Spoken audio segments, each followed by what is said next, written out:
So Jordan Peterson is still enjoying I would say too much popularity amongst men these days at this point.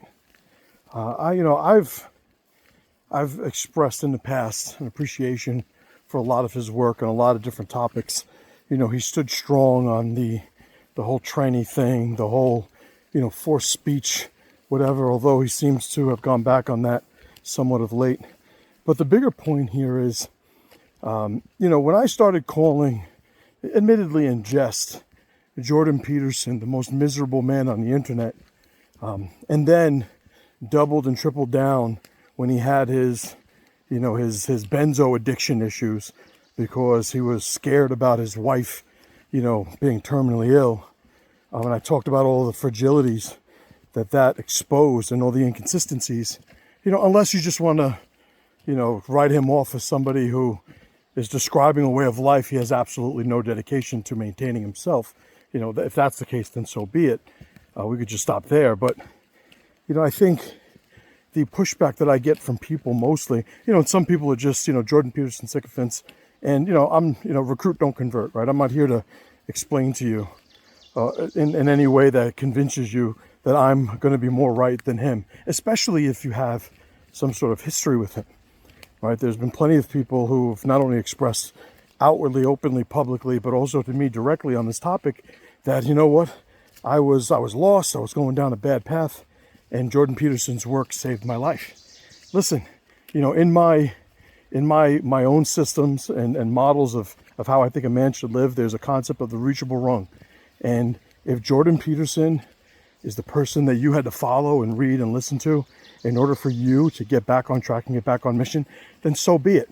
But that doesn't necessarily assign him any value beyond his ability to get you out of, specifically you, out of specifically that issue that you were in. I would make the analogy, if you were suicidal and standing on a ledge, maybe it's your mother that talks you down instead of your dad. Well, in a similar way, I think Jordan Peterson's persona and his work were just the right information at the right time and the right messenger along with that, right? But at this point, I think men need to start understanding the limitations of their own values, the limitations of what they claim to believe, and then when auditing what it is that they do in pursuit of those beliefs, the disparity between the two. You want to represent, whatever attributes or values that you claim to, things like courage, honesty, loyalty.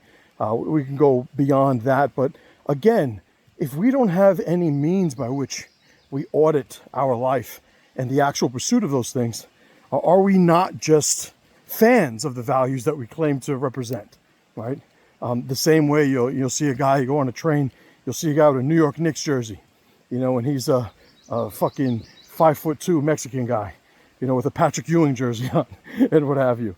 Like, we could be fans of certain values, and I get it, I understand, but that's not the application that I'm certainly referring to when discussing this.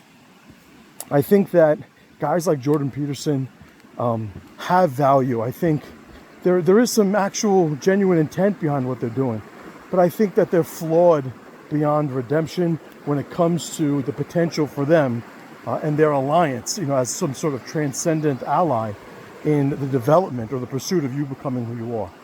But just got another social media buddy of mine, sharing some Jordan Peterson nonsense, and felt compelled to share my take on it.